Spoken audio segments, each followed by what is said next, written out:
Hello friends, कैसे हैं आप सब। मैं दोबारा आपसे मिलने आया हूँ। एक इन्फॉर्मेटिव वीडियो लेके आया हूँ। इस वजह से मैंने इसको गायब कर दिया है, क्योंकि वरना फिर वो केतली वेतली कुछ ना कुछ दिखाती रहेगी और सारा सब उसमें चला जाएगा। तो इस वजह से मैंने उसे बोला कि वॉक करो, कुछ भी करो, लेकिन ये मैंने उसको बताया नहीं कि मैं एक व्लॉग बना रहा हूँ। तो ये पूरा कम्प्लीटली इंफॉर्मेटिव वीडियो रहेगी गाइस। और जैसे कि बहुत सारे चेंजेस हो गए इमिग्रेशन में, बहुत लोगों में डर आ गया है कि कैसे क्या होगा अब। और पीछे भी मैंने बहुत देखा कि हेट इंडियन करके हैशटैग भी चल गया था। और इवन ये भी मैंने एक दो रील्स में देखा कि लोग मतलब बसेस को रोक के स्टूडेंट्स का इमिग्रेशन स्टेटस चेक कर रही थी पुलिस। तो काफ़ी कुछ चेंजेस आ गए हैं। तो उन सब चीज़ों को मैं आज क्लियर करना चाहता हूँ कि क्या है क्या नहीं है, अब क्या हो सकता है, क्या ऑप्शंस है। तो मेरे साथ बने रहिए इस वीडियो में। तो और मैं कोशिश ये करूँगा कि आपके सारे डाउट्स जो है वो क्लियर कर सकूँ। और उसके बावजूद भी अगर रह जाते हैं तो ऑब्वियसली आप मेरे को कांटेक्ट कर सकते हो, जैसे कि आप लोग करते हो। मुझे बहुत अच्छा लगता है कि मैं आप लोगों की हेल्प कर पाता हूँ। मेरे को काफ़ी क्वेश्चंस आते हैं। इवन मैं कॉल के लिए भी मैं रेडी हूँ। अगर आपको कॉल करनी है मुझे कॉल भी कर लो।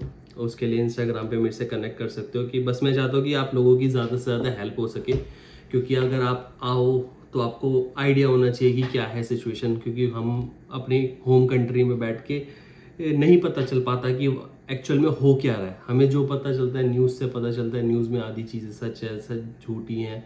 तो इस वजह से तो सबसे पहले मैं एक टॉपिक पहले ये कवर करना चाहूँगा। जो हमारा 28 अगस्त को कनाडा गवर्नमेंट ने एक रूलिंग निकाली थी कि विजिट वीज़ा वाले अब वर्क परमिट अप्लाई नहीं कर सकते। ठीक है, तो ये उन्होंने 28 अगस्त को रूलिंग निकाली थी।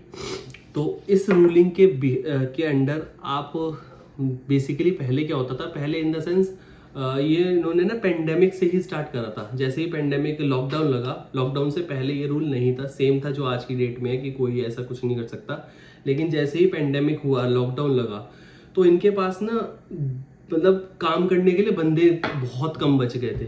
तो इतनी मार्केट में स्केर्सिटी हो गई थी वर्कर्स की। तो इन्होंने क्या ये रूल निकाल दिया कि भैया हम जो इनसाइड कनाडा है विजिटर वीज़ा पे, वो वर्क परमिट अप्लाई करो और उनको हम वर्क परमिट दे देंगे, ताकि वो अपने ये ना कमी पूरी कर सके उस टाइम के लिए। तो फिर इस चक्कर में क्या हुआ, उन्होंने बस ये सोच के करा था कि भैया अभी लॉकडाउन चल रहा है, लोग ज़्यादा आ नहीं पा रहे, तो मार्केट अभी ऑलरेडी कनाडा में जितने लोग हैं ना, हम उसी को यूटिलाइज करके अब अपनी अपनी जॉब मार्केट को है वो स्टेबलाइज कर देंगे।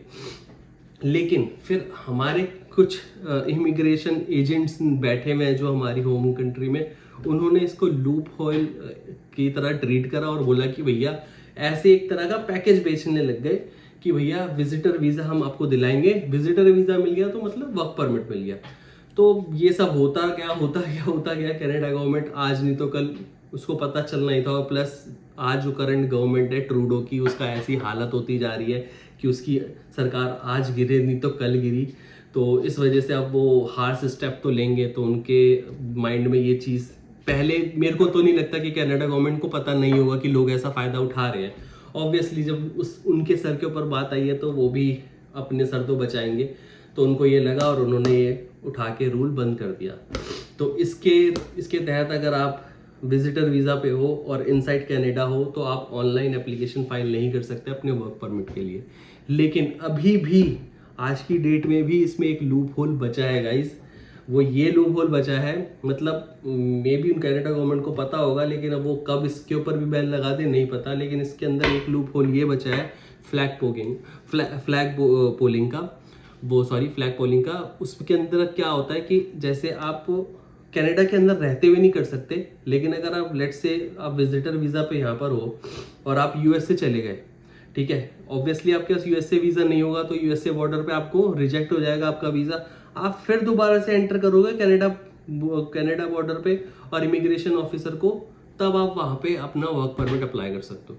तो ये एक लूप होल अभी भी बचा है। तो मुझे पता है लोग इसका भी फ़ायदा उठाने वाले हैं, लेकिन आज नहीं तो कल ये भी कनाडा गवर्नमेंट पक्का बैन करेगी। क्योंकि मुझे नहीं पता कि उनसे छूट गया है कि नज़र नहीं है या फिर वो कुछ टाइम देना चाहते हैं, ये तो वही जाने। लेकिन हाँ, ये एक लूप होल बचा है और ये जल्दी से जल्दी अगर ही लोग हैं जो यहाँ पे और कन्वर्ट करना चाहते हैं अपना वर्क परमिट में विजिटर वीज़ा को, तो एक ये ऑप्शन बचता है उनके लिए, तो वो देख सकते हैं। बाकी आगे क्या होगा कुछ पता नहीं। और ये भी कनाडा गवर्नमेंट ने चेंज कर दिया कि अपना जो स्टूडेंट वीज़ा है, लोग आते थे स्टूडेंट वीज़ा पे ये सोच के आते थे कि यार हम लाखों में फ़ीस दे रहे हैं, तो ऐसा कर लेंगे कि भैया जैसे मैं हस्बैंड वाइफ है तो मैं चला गया पढ़ने और मेरी वाइफ आ रही है तो मैं उसको ओपन वर्क परमिट पे बुला लूँगा, स्पाउसल ओपन वर्क परमिट पे, तो वो फुल टाइम जॉब कर लेगी, मैं पार्ट टाइम जॉब कर लूँगा, हम सेटल हो जाएंगे। लेकिन यहाँ पे भी कनाडा गवर्नमेंट ने अपना मार कर दी है, ये मार कर दिया कि अब सिर्फ और सिर्फ मास्टर्स और पीएचडी अगर आप कोर्स चुन रहे हो तो आपके स्पाउस को ओपन वर्क परमिट देंगे, वो भी 3 साल का। अगर 3 साल का वर्क परमिट 3 साल का वर्क परमिट आपको मिलेगा, लेकिन आप ओपन वर्क परमिट अप्लाई कर सकते हो अपने स्पाउस का। लेकिन उसके साथ साथ इन्होंने ये कंडीशन रख दी है कि अगर आपका कोर्स इसके अलावा है, पीएचडी और मास्टर्स के अलावा, तो एक तो सबसे पहली बात, आप अपना आपको जो वो एजुकेशन ख़त्म होने के बाद वर्क परमिट मिलता है, वो वर्क परमिट 3 साल का नहीं मिलेगा। इवन आपका कोर्स 2 साल का क्यों ना हो, लेकिन आपको 3 साल का वर्क परमिट वो नहीं देंगे। अगर आपका post graduate diploma for example 2 साल का है, तो वो आपको नहीं देने वाले 3 साल का work permit after completion of your education. वो ये करेंगे कि अगर आपने जो एजुकेशन चुनी है वो उस जॉब एरिया से रिलेटेड है, उस जॉब से रिलेटेड है पर्टिकुलर, वो जॉब जो कि उस फॉर एग्जांपल सचकेशन में अगर आपने अकाउंटेंसी का कोर्स करा है, मैं एग्जांपल देके समझाता हूँ, अकाउंटेंसी का कोर्स करा है पोस्ट ग्रेजुएट डिप्लोमा 2 साल का, तो अगर वो 2 साल, अगर फिर जैसे आपकी एजुकेशन कंप्लीट हुई उस टाइम अगर आपकी अकाउंटिंग जिसमें आपकी एजुकेशन है, अगर अकाउंटिंग की जॉब इन डिमांड हुई सचकेशन के अंदर, तो वो आपको वर्क परमिट देंगे 3 साल का, अदरवाइज नहीं देंगे। तो ये आने वाले टाइम में और काफ़ी चेंजेस होते जा रहे हैं, बहुत मुश्किल होता जा रहा है। उसका मेन रीज़न यही है कि बेसिकली ट्रूडो की जो गवर्नमेंट है, जस्टिन ट्रूडो की, वो गवर्नमेंट काफ़ी खतरे में है इस वक्त। नेक्स्ट ईयर्स इलेक्शन होने हैं, उम्मीद है कि इस साल भी हो सकते हैं, क्योंकि जिस पार्टी को उसे सपोर्ट मिला था वो पार्टी कुछ डामाडोल सी लग रही है, वो भी अपना खींच सकती है अपना। वीडियो बन रही है गाइस, मेरे को भगाया और वीडियो बनाया। हाय गाइस, हाँ, तो मैं अभी इंफॉर्मेटिव वीडियो बना रहा, तो अभी आप चुप रहो ताकि मैं उनको सारी इन्फॉर्मेशन दे सकूं। तो मैं भी तो मैं किसी ने क्यों ऐसा कमेंट किया है मुझे नहीं पता, पर मैं भी तो इन्फॉर्मेशन देती हूँ। मैं ज़्यादा अच्छी इन्फॉर्मेशन देती हूँ कि ये ज़्यादा अच्छी इन्फॉर्मेशन देते हैं। एक ने हमारी वीडियो पे ये कमेंट कर दिया है कि मैम आप ही बोलती हो, सर को तो बोलने का मौका नहीं देती हो, तो इसलिए शायद मुझे भगाया गया नीचे, और मैं बेचारी जाके गाड़ी में से सामान निकाल रही थी और यहाँ पे वीडियो बनाई गई है। तो चलो कोई नहीं, अभी मैं अपनी इन्फॉर्मेशन नहीं, फिर मैं बैठूंगी। हाँ, तो बैठ जाओ, चुप रहो लेकिन, ठीक है, ओके। हाँ, तो गाइस मैं कहाँ पे था कि अपने जैसे अगर आपकी जॉब, वो जॉब जो है अगर आपके उस प्रोविंस में इन डिमांड में होगी, तो आपको वो 3 साल का वर्क परमिट देंगे, अदरवाइज वो 3 साल का नहीं देंगे। आने वाले टाइम में वो चेंज भी हो सकता है, अभी कुछ नहीं, क्योंकि हर थोड़े दिनों में कुछ ना कुछ चेंजेस होता जा रहा है। तो पर आपको ये तो नहीं बताया कि आपको ये बता दिया कि हमारी बैंक की वीडियो क्यों नहीं आई है? नहीं गाइज, मैंने आपको बताया नहीं, हम बैंक से आ चुके हैं, लेकिन उसकी वीडियो आने में टाइम लग रहा है, क्योंकि जो हमारा एडिटर है वो काफ़ी बिजी चल रहा है। मैं इसलिए बिजी चल रही हूँ क्योंकि मेरे तो ना नाक में दम कर दिया ये बिल्डिंग मैनेजर ने। हम लोग गए, अब आप बताओ, हम लोग गए हुए हैं, हम लोग यहाँ पे है नहीं, हम कैलगरी में पीछे से ना वो कहाँ है वो नोटिस लगा के चला गया कि हम आपके अपार्टमेंट में पेस्ट कंट्रोल करेंगे, तो हम रीड कर रहे हैं उसको, जो हम यहाँ पे नहीं है, कोई हमें ईमेल तो आई नहीं जो हम, वो हमारे दरवाजे पे लगा हुआ है, तो हम उसको यहाँ पे कैसे पढ़ें उस नोटिस को ना, तो वो उसने लगा दिया, और वो एक्सपेक्ट कर रहा है कि अगर हम कल आए तो हम आज उसको पेस्ट कंट्रोल के लिए हम घर खाली करके उसको पेस्ट कंट्रोल के लिए दे दें। तो मैं उससे लड़ने में बिजी हूँ कि जब हम यहाँ है नहीं तो हमें ये नोटिस मिला कैसे। ठीक है चलो। Not that you asked, but I just gave you some life update. हाँ। But I am editing that video. और फिर अगर आज हमें घर वर खाली वाली नहीं करना पड़ा पेस्ट कंट्रोल के, तो यहाँ पे ना ये भी एक रूल है कि अगर वो पेस्ट कंट्रोल करने आएंगे ना तो आपको अपना अपार्टमेंट देना पड़ेगा। और सुबह मतलब खाली इन द सेंस दोस्तों यार, खाली इन द सेंस आपको जितना भी Cupboards लूज वगैरह। आइटम्स है ना उनको किसी बॉक्स में कहीं ऐसे करके रखना पड़ेगा, जस्ट लाइक आप पैकिंग कर रहे हो कहीं और जाने की। मतलब ये जितनी कबर्ड्स आप देख रहे हो ना पीछे, ये सारी हमें खाली करनी है। तो it's not something that I can do in like one night, right? और I can, it's just that it's not fair, it's just not fair. So मैं उस पे बिजी थी। ठीक है, कंटिन्यू। तो बोरिंग स्टफ।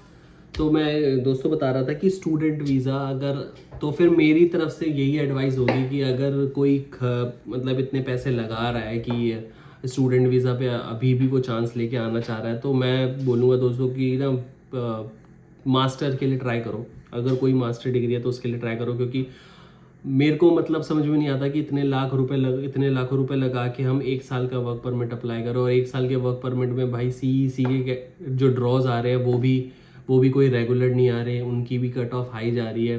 तो उसमें भी अगर आपको एक साल का वर्क परमिट मिल के भी अगर आपका नहीं हो पाया PR का पर्पस सॉल्व, तो फिर इतने पैसे लगाने का क्या फ़ायदा। तो मुझे समझ में नहीं आता, अगर पैसे लगाने हैं तो मास्टर्स के लिए लगा लो, ताकि 3 साल का वर्क परमिट मिले, उसमें आप स्पाउस को भी बुला पाओगे, और 3 साल बहुत होता है, उसमें आपके चांसेस बहुत हाई हो जाते हैं PR में कन्वर्ट होने के, आपके वीज़ा के। बाकी मैं एक चीज़ बोलूँगा कि अगर पर्टिकुलर सचकेशन की बात करूँ तो सचकेशन में अभी भी SINP एक अच्छा PNP प्रोग्राम है दोस्तों, जिसको आप कंसीडर कर सकते हो। ठीक है, हालांकि कुछ कैटेगरी उन्होंने जॉब कैटेगरी अभी रिसेंटली बंद कर दी थी, लेकिन फिर भी अभी SINP एक अच्छा ऑप्शन है अगर आप PNP का ऑप्शन देखना चाहते हो। काफ़ी लोग यहाँ पर आ रहे हैं SINP के थ्रू, और उसमें आप SINP की कैटेगरी मतलब इनकी SINP करके एक वेबसाइट है, उसमें जाके आप देख सकते हो कि क्या क्या रिक्वायरमेंट है। एक पॉइंट कैलकुलेटर है उनका, उसमें पॉइंट कैलकुलेट करके देख सकते हो। वो आप डिस्क्रिप्शन में डाल देना। हाँ, मैं उसका लिंक जो कैलकुलेटर का है उसका लिंक मैं डिस्क्रिप्शन में डाल दूंगा। और मैं यहाँ पे एक बात कहना चाहती हूँ, एक ही बात बोल रही हूँ कि एक ही बात कहना चाहती हूँ कि जैसे अगर आप स्टूडेंट वीज़ा पे अगर आप डिग्री लेके आते हो तो उसका आपको बहुत फ़ायदा है। मतलब जैसे हम एज अ PR यहाँ पे आए हुए हैं और हमारे पास एक्सपीरियंस है, हमारे पास पूरा PR है, ठीक है।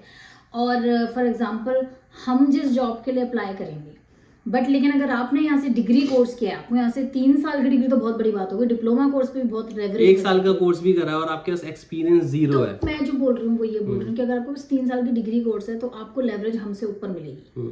नो मैटर हम यहाँ पे सिटीजन हो गए हैं, नो मैटर, क्योंकि हमारी जो रिज्यूमे में जो एजुकेशन दिखेगी, जिसके बेसिस को एजुकेशन को यहाँ पे बहुत मायने रखते जाता है, तो जो वो एजुकेशन दिखेगी हमारी दिखेगी university of Delhi, university of Mumbai, पर आपकी दिखेगी university of Saskatchewan, university of Regina, university of Toronto, and they give a lot of leverage to degrees that are been secured in Canada. मतलब मैं एग्जांपल में आपको बताऊं कि मेरे ऑफिस में मेरी एक फ्रेंड है, वो इंडिया से ही आई, वो उसने यहाँ पे कोर्स करा, स्टूडेंट एज ए स्टूडेंट आई।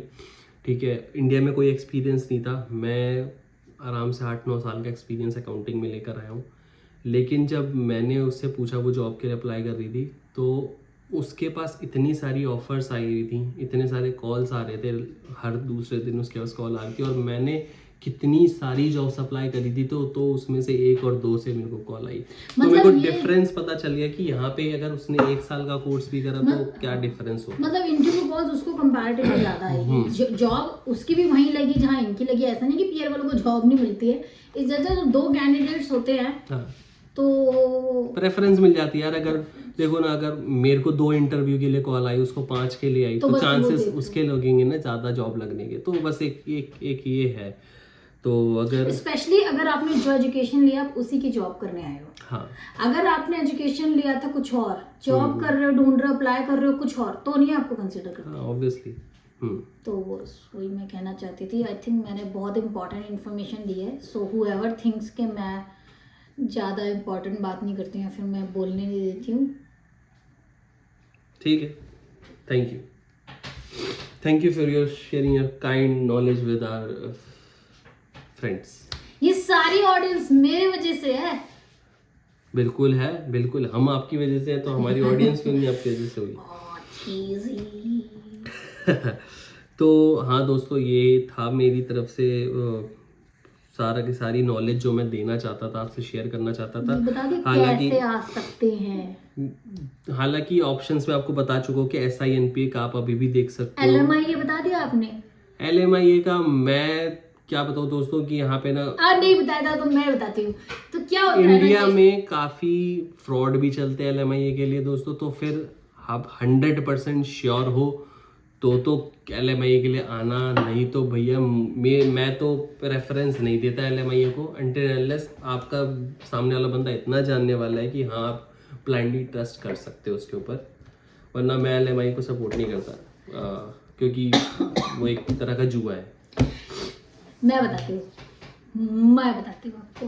तो LMIA क्या होता है? LMIA ये होता है कि आपको यहाँ का एम्प्लॉयर एक लेटर देता है और आपको, वो तो सबको पता है LMIA क्या किसी को नहीं पता हो तो अच्छा, तो आप तो ये समझो ना कि किसी को नहीं पता है उसको बता। सॉरी।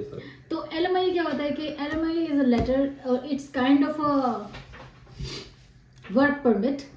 आपको एक तरह से वो क्या मिलता है, बेसिकली कुछ नहीं, यहाँ का कोई भी आपको एम्प्लॉयर आपको जॉब ऑफर देगा, ठीक है, कि हाँ मैं आपको हायर करने के लिए तैयार हूँ, ठीक है। और लेकिन उस LMIA के लिए लेबर मार्केट इम्पैक्ट असेसमेंट, उसके लिए एक फॉर्म फिल करना पड़ता है कि मैं इस पोस्ट के लिए कनाडा के अंदर मेरे को कोई एम्प्लॉय नहीं मिला, इस वजह से मैं इस जॉब के लिए इस बंदे को इंडिया से बुला रहा हूँ। हाँ। इंडिया से कहीं से भी बुला रहा हूँ, तो वो LMIA मिलता मैं है। ये कहना चाहूंगी, मैं ये नहीं कह रही कि आप पैसे दे दो अपने, क्या बोलते हैं, एजेंट्स को पैसे दे दो और ठग जाओ। आप ठगो मत। आप क्या करोगे, अगर जो लोग विजिटर वीजा लेके यहाँ आ रहे थे अपने भाइयों को बहनों को, हमने बता दिया विजिटर वीजा क्या होता है। तो विजिटर वीजा क्या होता है, आप कैसे विजिट करोगे? आप विजिट करोगे जो आपको यहाँ पर रिलेटिव रहता है, आपके सिबलिंग्स रहते हैं उनको। तो लोग क्या करते थे कि सिबलिंग्स के पास आ जाते थे विजिटर वीजा लेके, और फिर यहाँ से जो, जैसे फॉर एग्जांपल अब आपका भाई यहाँ रह रहा है या बहन यहाँ रह रही है इतने साल से, तो यहाँ पे उसकी अच्छी जॉब करी होगी, या जैसे इंडियन कम्युनिटी के लोग होते, तो कोई ऐसा कर देता है कि भैया वो आपसे थोड़े पैसे ले लेते हैं। यहाँ पे भी ऐसे करते हैं, या नहीं भी लेते हैं तो जनरली भी कुछ लोग ऐसे कर देते हैं कि भैया आपकी कोई कंपनी है तो आपने उसके भाई को LMIA दे दिया, उसके बहन को दे दिया, और किसी और की कोई कंपनी है तो उसने किसी और को दे दिया। तो ये यहाँ पे बहुत होता था। सॉरी, वर्क जॉब पे रख दिया, वर्क परमिट दे दिया, जो लोग विजिटर वीजा पे आए थे ना उनके साथ में। तो लेकिन अब तो कैंसिल हो गया, अब वो कैंसिल हो गया है। तो मैं बता चुका हूँ। तो मैं आपको ये बताना चाहती हूँ कि अब आप जो लोग इतना पैसा लगा रहे थे विजिटर वीजा पे आके, फिर यहाँ पे लोगों को पैसा देके, तो आप डायरेक्ट LMIA ले सकते हो। बट देन अगेन, यहाँ पे जब आपको कोई रिश्तेदार बैठा है जो आपको दे रहा है जॉब, उसका यहाँ पे बिजनेस है, जो श्योरिटी है, तो ये एक ऑप्शन आपके पास है। मैं उन लोगों को कह रही हूँ जो विजिटर वीजा के हवाले बैठे थे। हाँ, LMIA का मैं वही बोल रहा हूँ ना दोस्तों कि अगर LMIA आपका श्योर शॉट है कि सामने वाले बंदे पे आप ट्रस्ट कर सकते हैं, अगर आपका कोई जान पहचान वाला है यहाँ पे, उसके थ्रू अगर वो डील करवा दे तो आप कंसीडर करना, नहीं तो LMIA तो डामाडोल सा ही है, ठीक है। कितनी देर से आप बना रहे हैं, देखो किस टाइम पे ठीक है, तो आप देख सकते हो। बाकी तो SINP मैंने आपको बता ही दिया है। स्टूडेंट वीज़ा मैं आपको बता चुका हूँ कि अगर आपको कंसीडर करना है स्टूडेंट वीज़ा तो आप मास्टर्स के लिए करो, ठीक है, तो आपको बेनिफिट रहेगा। अदरवाइज वो उतना वर्थ नहीं रहता अब। और हाँ, एक और बहुत अच्छा ऑप्शन है, एक बहुत अच्छा ऑप्शन बचा है गाइस कि फ्रेंच सीख लो, क्योंकि फ्रेंच स्पीकिंग जो ड्रॉज निकल रहे हैं वो अब काफ़ी फ्रीक्वेंट होते जा रहे हैं कनाडा गवर्नमेंट की तरफ से। तो अगर आप इतना ही टाइम वेस्ट, देखो हर दिन वेस्ट हो रहा है, ठीक है, तो जो चीज़ अगर आप अभी सोचो कि नहीं फ्रेंच सीखे ना सीखे, 2 महीने बाद भी वहीं पे रहोगे, लेकिन अगर आप अपने सीखना स्टार्ट करते तो 2 महीने में कुछ तो सीखोगे। तो इसलिए अगर फ्रेंच अगर आप सीख रहे हो ना, तो फ्रेंच में आपको एग्जाम देना पड़ेगा। हाँ, तो ऐसा वो तो आइल्स की तरह है, उसके भी एग्जाम होते हैं। फिर से आपने अज्यूम कर लिया कि अगले बंदे को आइल्स का भी पता है, अगले बंदे को फ्रेंच का क्या पता, कोई न्यू देख रहा हो उसको कुछ भी नहीं पता। ठीक है, तो आपको फ्रेंच का भी, जैसे हम आइल्स का एग्जाम देते हैं इंग्लिश में, हमें फ्रेंच का भी एग्जाम देना पड़ता है। उसमें भी कुछ CLB कुछ लेके आने होते हैं, मतलब उसमें उसमें भी एग्जैक्टली वैसा ही पूरा प्रोसेस है। हाँ, तो शायद जैसे उसको आपको फ्रैंकोफोन बोलते हैं, francophone draw, I don't know. अगर मैं कुछ गलत प्रोनाउंस कर रहा हूँ तो मुझे सॉरी। तो बाकी हाँ, एक विजिट ये फ्रेंच स्पीकिंग भी एक ऑप्शन है आपके लिए। बाकी तो अब क्या है यार, थोड़ी मुश्किलें तो होती जा रही है, ये सच्चाई है। और ये इसका रीज़न गाइस है कि ना लोग बहुत ज़्यादा आ गए हैं इस वक्त, महंगाई बढ़ती जा रही है, जॉब थोड़ी थोड़ी धीरे धीरे कम होती जा रही है, हाउस मार्केट आप सुन ही रहे हो न्यूज़ में कि बहुत ज़्यादा हाई होता जा रहा है। कि यही रीज़न भी है कि ट्रूडो की सरकार जाने वाली है, सरकार, ठीक है, गवर्नमेंट में बहुत बड़ा खतरा आ गया उसको, तो वो भी टफ डिसीजंस ले रहा है। लेकिन मुझे लगता है कि अब तो आप बात क्या उसके हाथ कहना से जा चाहेंगे? चुकी है। तो आप क्या कहना चाहेंगे, क्या इमिग्रेशन कनाडा में बंद हो जाएगी? नहीं, बिल्कुल नहीं बंद होगी, क्योंकि आज भी, कल भी और परसों भी Canada government, basically Canada country जो है वो इमिग्रेशन पे बहुत डिपेंड करती है, ठीक है। हम एज ए स्टूडेंट्स आते हैं तो बहुत पैसा लेकर आते हैं, अगर हम एज अ पीआर आते हैं तो हम बहुत पैसा लेकर आते हैं, अपना सब कुछ बेच बाच के यहाँ पर आते हैं। यहाँ पे हम मनी इंट्रोड्यूस करते हैं मार्केट में, तो उनको बहुत फर्क पड़ता है। हम यहाँ पे जॉब करते हैं तो टैक्स इतना पड़ते हैं, तो इमिग्रेशन कभी ख़त्म नहीं होने वाला। कम हो जाएगा, ऑब्वियसली कम होगा, क्योंकि हर एक कंट्री की लिमिट होती है, जहाँ वो लिमिट क्रॉस होती जाएगी तो फिर वही पड़ेगी कि ओवर पॉपुलेशन हुआ, महंगाई बढ़ी, गरीबी बढ़ेगी। लेकिन अगर कनाडा गवर्नमेंट इतनी समझदार होगी तो वो सही टाइम पे वो पॉज करना जानती होगी और कुछ इमिग्रेशन कम हो जाएगा, लेकिन ख़त्म नहीं होगा।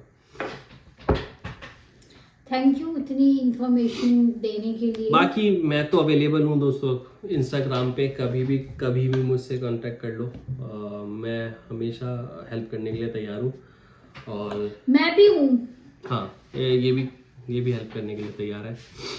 बाकी इसमें इन्होंने मैं एक और चीज़ बताना भूल गया, अब ये बताया कि जब आपका स्टूडेंट मतलब एजुकेशन ख़त्म हो जाती है, आप स्टूडेंट वीज़ा पे और फिर आप वर्क परमिट के लिए अप्लाई करोगे, तो आपको एक पर्टिकुलर स्कोर करना पड़ेगा आपके वर्क परमिट अप्लाई करने ओ के लिए। या, जिसमें मैं अगर आप यूनिवर्सिटी का कोर्स कर रहे हो तो आपको CLB 7 और मोर लाना पड़ेगा, अगर आप कॉलेज कर रहे हो तो CLB 5 लाना पड़ेगा। तो एक ये नई कंडीशन रख दी है। तो धीरे धीरे नए चेंजेस आते जा रहे हैं, थोड़ा मुश्किल करते जा रहे हैं वो, लेकिन लगे रहो, हो जाएगा। हम भी 1.5 साल 2 साल लगे रहे थे, हुआ। हमारे टाइम में तो कोविड आ गया था, तो हमको तो 4 साल होते हैं। हाँ, हमारी फाइल मतलब IT आने के बाद ही हमें 1.25-2 साल लग गए थे हमारी फाइल प्रोसेस होने के लिए, क्योंकि जैसे ही IT हमें मिला था, IT आने हमारा जिस ड्रॉ में IT आया था ना दोस्तों, उसके नेक्स्ट ड्रॉ से ड्रॉ बंद हो गए थे। वो 1.5 साल के लिए जो बंद हो गए थे ड्रॉ आना,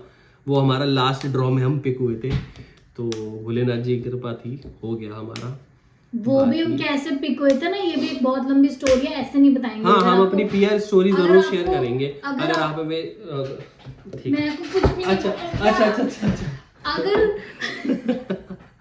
अगर आपको जानना है हमारी जो PR स्टोरी, हमारी PR स्टोरी बहुत दर्द भरी है। अगर आपको हमारी PR स्टोरी जानना है, you have to comment and everyone has to comment, otherwise हम अपनी PR स्टोरी नहीं बताएंगे। हाँ, कमेंट्स में PR स्टोरी और कमेंट आपको करो। कमेंट्स में ये भी बताना होगा कि ये 18 मिनट से व्लॉग चल रहा था, मेरे को ये पता है बिना ये व्लॉग जो किया गया है, तो आप ऐसे चाहते हो तो ये बताना पड़ेगा। एक इंसान ने बोला मैं बहुत बोलती हूँ, सर को बोलने का मौका नहीं मिलता, सर बोलते ही नहीं है तो मैं क्या करूँ? क्यों नहीं बोलता? आज मैं 18 मिनट से मैं ही बोल रहा हूँ। चलो ठीक है। और मैं सॉरी कहना चाहती हूँ, बैंस की वीडियो नहीं आ पा रही बिकॉज ऑफ पेस्ट कंट्रोल,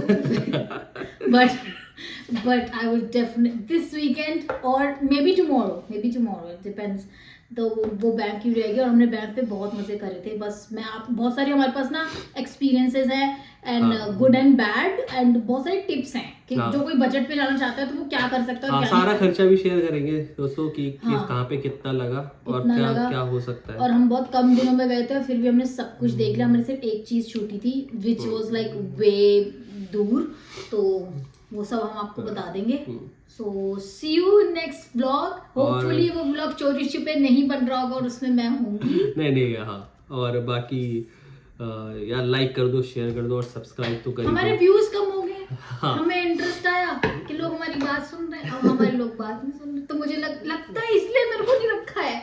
जब पहले आप नहीं ऐसे नहीं, लेकिन हाँ व्यूज थोड़े कम हुए तो थोड़ा डिस्करेजमेंट हुई, लेकिन फिर भी कोई नहीं, हमारे पास जो इन्फॉर्मेशन है हम प्रोवाइड करते रहेंगे और आज नहीं तो कल हमें हो जाएगा, सब सेट हो जाएगा। तो दोस्तों ठीक है, फिर बाकी okay, see you guys in the next vlog. हाँ बाकी ये कैमरा ऐसे रखा गया है तो मिलते बंद हैं, कैसे होगा ये? मिलते हैं अगली वीडियो में, बाय।